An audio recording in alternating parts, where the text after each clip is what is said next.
तो बाप आकर के बैठ कर समझाते हैं कि मुझे याद करो।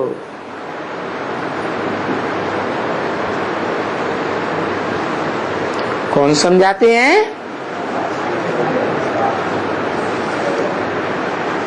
कौन सा बाप? शिव बाप समझाते हैं मुझे याद करो। जैसे को याद करेंगे वैसे ही बन जाएंगे। आत्माओं के बाप शिव को याद करेंगे तो 5000 वर्ष कहाँ बैठना पड़ेगा। जो भी धर्म पिता हैं उनके फॉलोअर्स हैं, वो निराकार बाप को याद करते हैं। आत्मा निराकार तो बाप भी निराकार,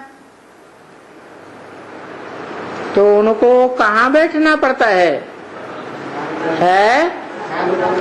परमधाम में बैठना पड़ता है। तो जैसे को याद करेंगे वैसे ही बनेंगे, क्योंकि आत्माओं का बाप सुप्रीम सोल बाप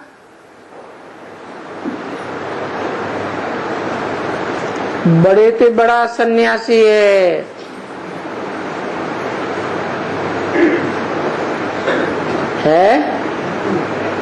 सन्यासी है या गृहस्थी है? कितने लंबे समय का सन्यासी है? 5000 वर्ष का। सिर्फ संगम युग में आते हैं। तो जिस तन में प्रवेश करते हैं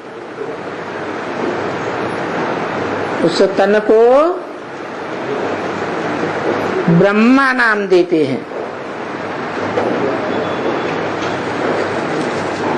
पहले प्रवेश करते हैं, मुकर्रर रूप से प्रवेश करते हैं तो परम ब्रह्म नाम पड़ता है।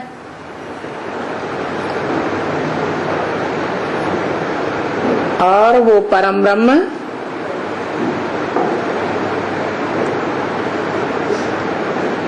शिव बाप से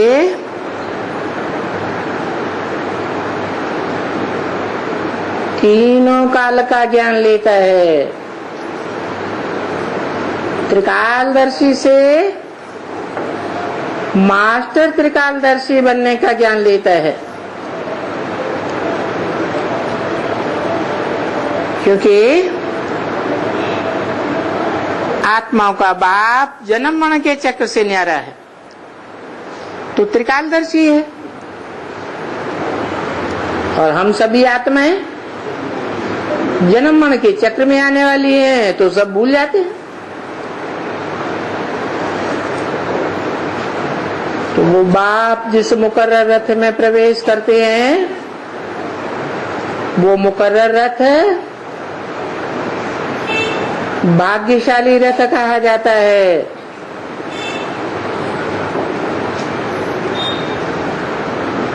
क्यों भाग्यशाली कहा जाता है? क्योंकि बाप की प्रॉपर्टी को बड़ा बच्चा सबसे जास्ती लेकर उसकी कदर करता है। इसीलिए भारतीय परंपरा में जो भी राजाएं हुए उन्होंने अपने बड़े बच्चे को राजाई दी। इस संगम युग से परंपरा चलती है, लेकिन वो आत्माओं का निराकार बाप क्या वर्षा देते हैं? निराकार से तो निराकार वर्षा मिलता है, साकार से साकार वर्षा मिलता है। तो निराकार बाप से निराकारी ज्ञान का वर्षा मिलता है और नंबरवार मिलता है। उस ज्ञान की, उस वर्षे की जो बच्चे नंबरवार कदर करते हैं उनको क्या प्राप्ति होती है? पढ़ाई से प्राप्ति होती है ना, ऊंच पद बनता है।